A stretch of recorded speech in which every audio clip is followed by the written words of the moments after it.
Opening comments. Number one, we're playing a team that obviously we played last year up here in the big tournament. It was the team loaded. Special would have been up here last year. They beat us by 2, so we were familiar with them somewhat coming into this game and the type of pressure they were going to throw at us. I think the key to the game was we took their press and handled it. If you've seen us play the last couple of games, we've thrown the ball all over. We've knocked a lot of popcorn out of people's hands. We handled the pressure tonight. We made free throws tonight, where in the last game we did not down the stretch. So both of those are major improvements. We put all of our focus and our attention. These guys have followed our scout reports all year. We put our focus in coming into this game. This is the state championship. Their seniors are not going to let them go out, so we really focused on number 3, number 4, because we felt like that was the key to them winning the state championship. And I think as it went down the stretch, you really saw those 2 trying to take over, and we kind of did that. Others couldn't beat us in this game. Questions? You talked about handling their pressure. Their coach felt like the bigger court kind of hurt them a little bit. Did you guys try and use that to your advantage? I mean, you guys had 7 turnovers in that first quarter, and from there you only had 9 the rest of the game. So it seemed like once you guys kind of got in a rhythm, you handled it. And the 7 turnovers were not against the press. We had broke the press and just turned it over. I think we just not realizing the quickness of them in the half court, not meeting passes, just doing some uncharacteristic things. But again, we were expecting it, so we were probably sped up a little bit. I was watching film at 1 o'clock in the morning last night with Andrew Lacey from Verina, with Eugene Baltimore, who had just played from Brentsville, who had just played Hopewell. We were reviewing their film. And the one thing that we talked about, the fact was that we were playing on a much bigger floor and that we had to use that. And that's something that I took from those 2 guys. Again, stay up late. They say don't, if you stay up with the Owls, you can't fly with the Eagles. But it helped me today. They're obviously a very athletic group, and I thought they did a good job of crashing the boards. And a lot of times they would get 2-3 shot possessions. They ended up with 25 more shot attempts than you guys. So how important was it for you guys to be effective with your shot attempts, considering how many more they were getting than you throughout the game? But the boys basketball team has been tremendous supporters of us. Since their loss, they were our scout practice team on Monday. On that, they've taken our scout reports and sit right behind the bucket and yell the whole time. And the last thing I told them before the game started was, can you just please yell box out every time they get on this end of the court? And obviously we didn't do as good of a job as we should have with that. But I think one thing that people probably didn't expect us to do was wear them down. And I thought we wore them down as the game. We played a few more players than they did. I thought we wore them as the game went. I thought it was the big key. They stopped rebounding in the 4th quarter. I'll say that 4th quarter, not only did you guys really handle their press well, you found open buckets for yourself, but defensively you hold them. I don't think they scored until like the 2-minute mark there. What did you guys do there in the 4th quarter defensively to kind of shut them down? We realized number 4 went left. Not like we hadn't told them that. We realized that number 4 went left, number 3 went right, and that they were going to take the most amount of shots. We at some point forgot that we were supposed to deny touches. And we started to deny their touches. And what we said in the scout report was, 15, 10, 1. These guys had to beat us. Sometimes it's hard for kids to understand when they make a shot or so early. That's okay. We want them to keep shooting because their best players are not. And late in the 4th quarter, their best players, their role players were taking the shots instead of their best players. Lexi, Stephanie, this is your first state championship appearance. What is this feeling like right now as you sit there with the nets around your neck and you walk in with the trophy? What does that feel like? It's a great feeling. I was very confident in our team walking into this, so I'm just glad that we ended up with a ring this year. So yeah, I saw Stephanie. Were you sizing up the ring when you were looking at the crowd? I was just telling him, we told him to put a ring on it. Put a ring on it. Throughout the whole game, they're very in-your-face defense. They're pressuring you guys. It would be very easy to lose your cool in those types of situations. What allowed you guys to kind of stay calm in that and not lose your cool there? Especially before the game, we emphasized that they're going to go on runs. Inevitably, they're going to go on runs. So we have to take those runs and respond. Basically, is what was talking about the fact that we could not let their runs. Yeah. We had to make their runs 4 points. Yeah. 5 points. We couldn't let their runs be 10 points. In New York City, their 2.5 minutes, a 2.5 minute spurt and 10 points, 10-0 run cost us the game. Yeah. And so we could not let them make a run like that and get these fans excited. Michaela, this is your second time, a different school. What does this one feel like? I mean, does it feel different? Does it feel better considering it's your senior year? Every time you can win a state championship, it feels pretty great, but for some reason I was really emotional out there. Winning with this team, with all of these people who I consider my best friends, is like one of my favorite moments that I've had this far in my life, and I'm really glad that I had the opportunity to be with them. So. I was going to say, at different times throughout this year, you've played so many different roles for this team. You've been a scorer at times, you've been, a rebounder. Tonight, I thought you were a using the pump fakes, different things like that. But you also there was a couple possessions that were late where you had some tip outs for rebounds. How much have you kind of bought in this year to just that do whatever it takes attitude, to get you guys wins?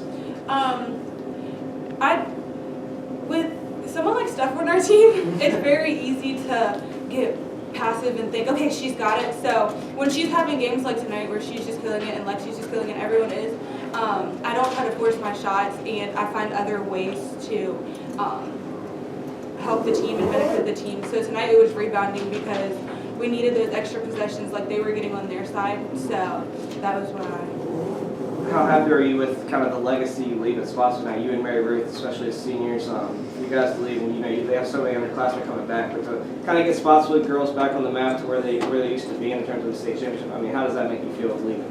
It makes me feel great. It makes me feel great to leave. Everyone on the team has a ring now. I know that next year they're going to come back and they're going to be just as strong, and they're going to hopefully make it here again. So hopefully it becomes a pattern throughout the next few years. I think people often forget that Bo was a Blazer first.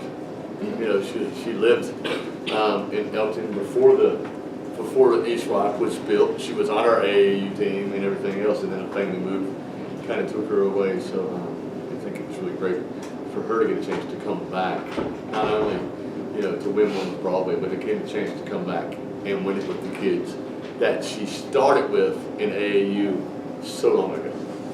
Coach, you were kind of the last one to leave the floor. The team had already left, but you were walking off the floor, shaking the students' hands. Just take me through that moment and kind of what it was like to walk off the floor there as a champion. Man, it's tough. It's been a tough year, and at times, but to end it like this, to have a season that you take kids that we didn't win because we were just 10 times more talented than everybody else. This is a blue-collar team, and that we lost 6 seniors. One's playing at Virginia Tech, one's playing at JMU, 2's playing at Lynchburg. So it wasn't about the star. I mean, it was at times, but it was about everybody accepting their roles. These guys and the guys in the locker room. But not only that, the parents accepting their roles, their child's roles, and everybody being supportive of that. And I think that what just happened at Spotswood High School is a model for Virginia High School League sports, when we can all be on the same page, and we can all wait our turn. Mary was a perfect example of waiting your turn. So I think what it is, more than anything, walking off the floor like that, you realize that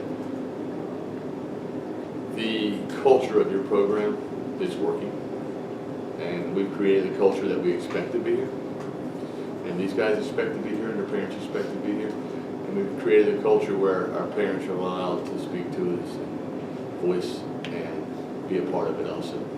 Stephanie, for you to have the type of game like you had in the state title game, what's that mean to you? I mean, I'm really just happy my teammates got me the ball.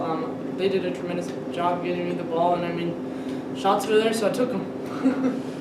Lexi, you guys, I think you went to the line 8 or 10 times during that final 2 minutes. You had a couple of big ones, Stephanie had some. You talked about being confident in this team. How confident are you in yourself? As a role player, we've talked about you've hit those big shots.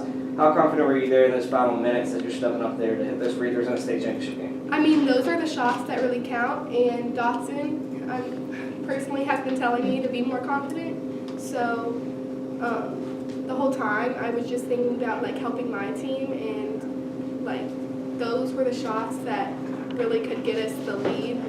So Lexi has been the #1 free throw shooter in the Valley District, or in the Shenandoah Valley, all season long. So for sure, that's the girl we wanted on the foul line at that time. She's been at one point she was shooting 90, and I think she finished the season at about 81. So for sure, that's who we wanted on the foul line at that point in the game. Stephanie, for you, Lexi, Mackenzie, you guys coming back next year, how much does this year just kind of propel you and give you, so much more momentum going into next season? Well, I mean, we're definitely gonna, take this one and really enjoy it. But I mean, I bet in a week or two, Dothan's gonna have us back in the gym, back to working, and just getting ready for next year. It's really exciting that, even next year, we're gonna be still very good, which is very exciting. Raising the players, Hopewell's a team that likes the pressure on defense, get in your face. How well do you feel like you guys handled that? I think we ended up getting more used to it throughout the game, and I actually feel like we did pretty well. I mean, we did prepare and practice good for it, and we knew it was coming, so I think we did pretty well. How much did Magna Vista help prepare you guys for that? I was going to say that. I mean, we were really lucky in the games that led to this. Magna Vista is a carbon copy of what we just played minus the big girl. And Lord Botetourt, we were in a situation, 2.5 minutes, up 13, and boy, here came the pressure. And we, like I said, we knocked people's popcorn out of their hands, we hit the wall. And, it was every time out I had. So I did think that prepared us. We just watched their state semifinal and their state quarterfinal, and I guarantee you're talking 50 turnovers in the game for the opposing teams. And so to say that we turned over 16, tremendous. To say that we came out here and shot almost 45.7% from the field, pretty incredible against that defense. We can say that we took a lot less shots. We were probably Amber Sabatini, who used to be Amber Showalter, sent us a message on the way over here. It said value every possession. It's not about how many shots you take, it's about what you get out of it. And that's probably the key. I mean, we shot 45% there. We shot 79.3% from the foul line. We said before we leave, value every possession, value everything, because in a blink of an eye, it's going to be over. And all we're going to have is memories. And what are they going to be? It's going to be pretty great memories. Anything else? Great. Thanks, guys. Thank you all. Thank you.